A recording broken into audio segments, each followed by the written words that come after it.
Welcome to Cryptalecast, where we explore some of the most disturbing criminal cases in history. Today, we're covering a case that shocked the world, a crime so horrific that even seasoned investigators were left speechless. This is the story of Josef Fritzl, the man who imprisoned his own daughter for 24 years and fathered 7 children with her. Imagine this scene. A visibly nervous 73-year-old man arrives at a hospital with a young woman. Medical staff initially assume she's his daughter, but something seems terribly wrong. The young woman's skin is nearly void of color, and her few remaining teeth are rotten and barely hanging on. The horror intensifies when they learn she's actually his granddaughter, and she's just 19 years old. But the shock the medical staff and police felt would pale in comparison to what they would soon learn about the circumstances that led to this moment. Josef Fritzl was born on April 9, 1935, in Amstetten, Lower Austria.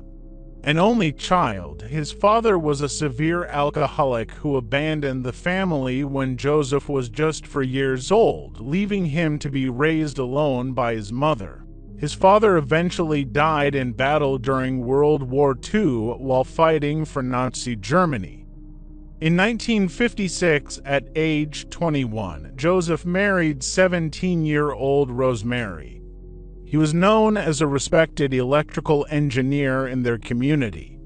The couple would eventually have 7 children together, 3 sons and 4 daughters.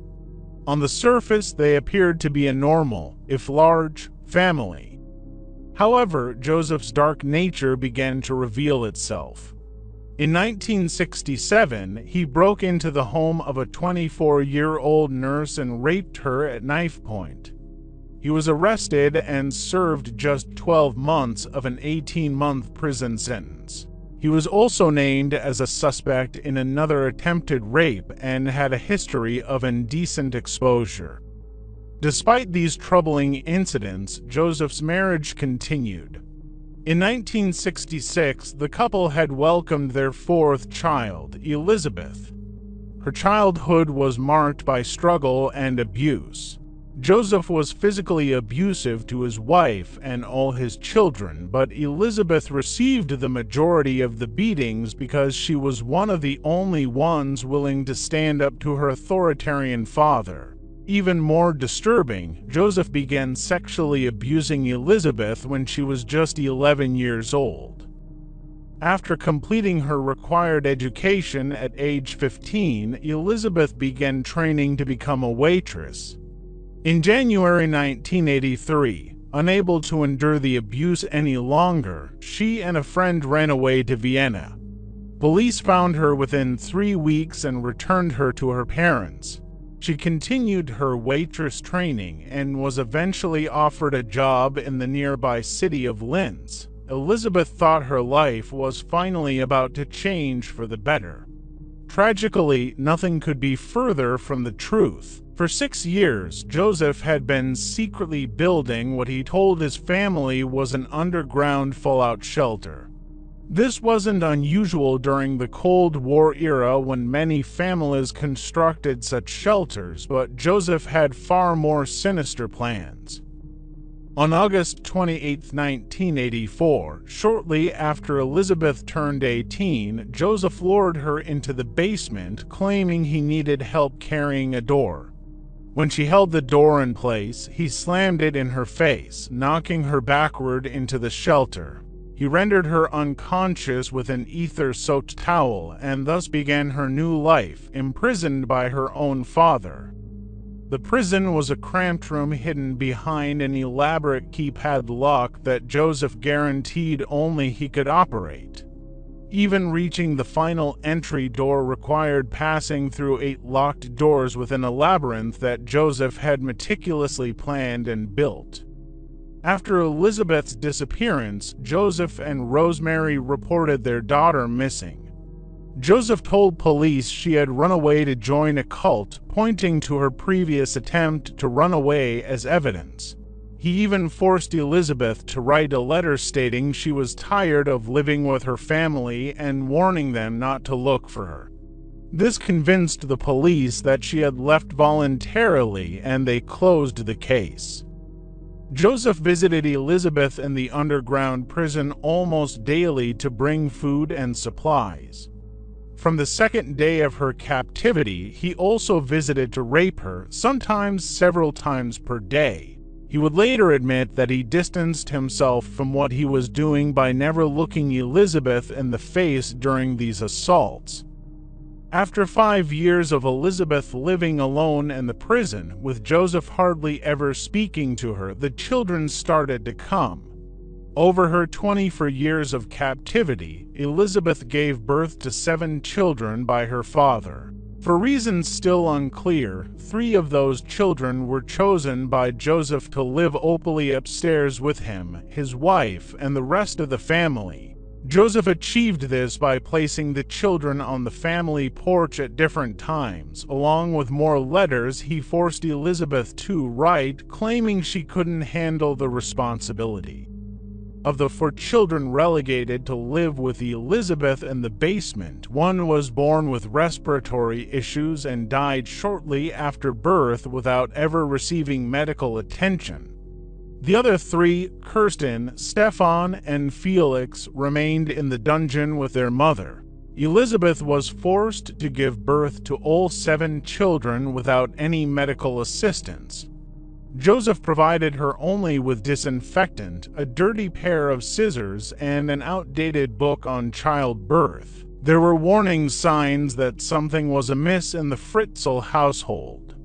When the second child appeared on their doorstep, Rosemary noticed oddities. She reported to a social worker that just before finding the baby, she received a recorded phone call supposedly from Elisabeth, even though they had recently changed their home phone number. Josef's sister-in-law noted that he would go into the basement every morning at 9 a.m., explaining he was making blueprints and building machines, but warned that no one should ever bother him there. Tenants who rented rooms in the house reported hearing strange noises at night, which Josef dismissed as faulty pipes. One tenant even noted that his dog would become alert in the middle of the night, sniffing and growling at seemingly nothing.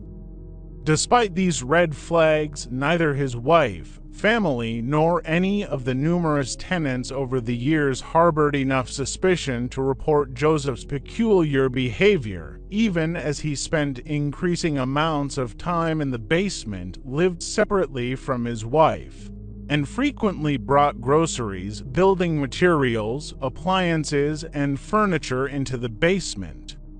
Despite the horrific circumstances, Elisabeth loved and cared for her children as best she could. Investigators later expressed how impressed they were by how well she managed to raise her children considering their situation. She requested books from Josef so she could teach the children to read and write, and she made sure they learned about the outside world through the television and radio Josef allowed them to keep. In 1994, after Elisabeth gave birth to a 4th child, Josef expanded the cramped 380-square-foot prison to 590 square feet.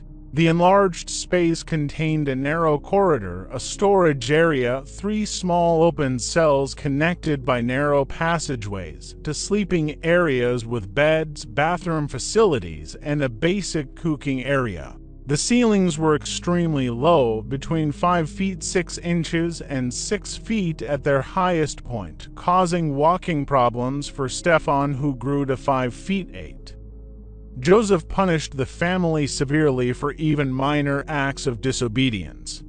He would shut down all power to the cellar or refuse to bring food or water, forcing Elisabeth and her children to live hungry, thirsty, and in total darkness for days at a time. On April 19, 2008, the prison would only be home to Elisabeth and her 3 children for 1 more week. On that day, 19-year-old Kirsten fell unconscious. For the first time ever, Josef heeded Elisabeth's pleas for medical help. He allowed Elisabeth outside to help carry Kirsten to the car, her first glimpse of the outside world in 24 years, before locking her back in the dungeon with the other children and taking Kirsten to the hospital. At the hospital, doctors were immediately concerned by Kirsten's ghostly white skin, so pale they could see her veins. They discovered she was suffering from life-threatening kidney failure caused by severe vitamin D deficiency. When they tried to look up her medical history, they found no records of her existence. As Josef became evasive with their questions, the doctors alerted the police. A week later, Josef allowed Elisabeth to come with him to the hospital. Upon arrival, they were immediately detained and separated for questioning. Elisabeth was initially fearful and reluctant to speak, talking very quietly and avoiding eye contact. She only agreed to tell her story after police guaranteed she would never have to see her father again.